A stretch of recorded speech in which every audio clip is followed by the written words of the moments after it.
Il y a une autre institution religieuse qui est dans l'eau chaude pour des allégations d'agression sexuelle. L'Institut des Frères de Notre-Dame de Miséricorde est visé par une action collective pour des abus qui seraient survenus dans les années 1960. En fait, Laurent, c'est l'Institut qui dirigeait l'orphelinat de Lac-Sergent. Oui, tout à fait. Et les deux plaignants sont deux anciens pensionnaires de cet orphelinat-là. Ils allèguent avoir été victimes d'abus sexuels. Et là, ils demandent à la Cour supérieure de leur donner l'autorisation d'exercer une action collective et de les nommer représentants de cette action-là. Parce que, selon eux, il pourrait y avoir eu plusieurs autres victimes. Il faut dire que la congrégation religieuse a dirigé l'orphelinat de Lac-Sergent pendant 37 ans, de 1939 à 1976. Et on peut lire dans le document de la Cour qu'il y a plusieurs centaines d'enfants qui auraient été confiés à l'institution pendant cette période-là. Et là, les deux plaignants affirment aussi qu'il y a un prêtre qui était reconnu pour être un agresseur par les jeunes qui fréquentaient l'orphelinat.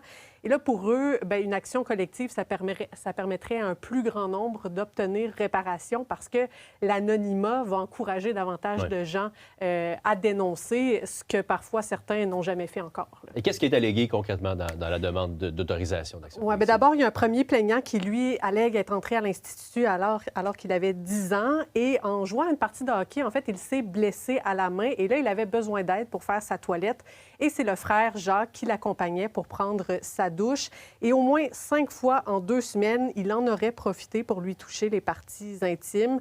Et là, il dit avoir subi de nombreuses séquelles psychologiques, le poussant même à faire une tentative de suicide. Il y a un second plaignant qui est entré au pensionnat, lui, quand il avait 13 ans. Et ce qu'il allègue, c'est que pendant un camp de vacances, il dormait dans une tente avec d'autres enfants et avec le père Mario. Et le père Mario aurait mis sa main dans ses sous-vêtements. Et ça serait survenu à 3 reprises pendant le camp.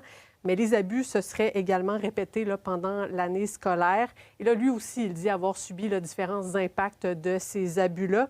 Alors, tous les deux, ils demandent un dédommagement pour eux, mais également pour tous les autres qui auraient subi des événements similaires et qui auraient subi des impacts psychologiques. Par contre, pour le moment, ce n'est pas précisé dans la demande d'action collective quel montant est réclamé pour dédommager ces impacts-là. Assez sinistre comme allégations. Merci beaucoup, Laurence. Ça m'a fait plaisir. Bonne soirée.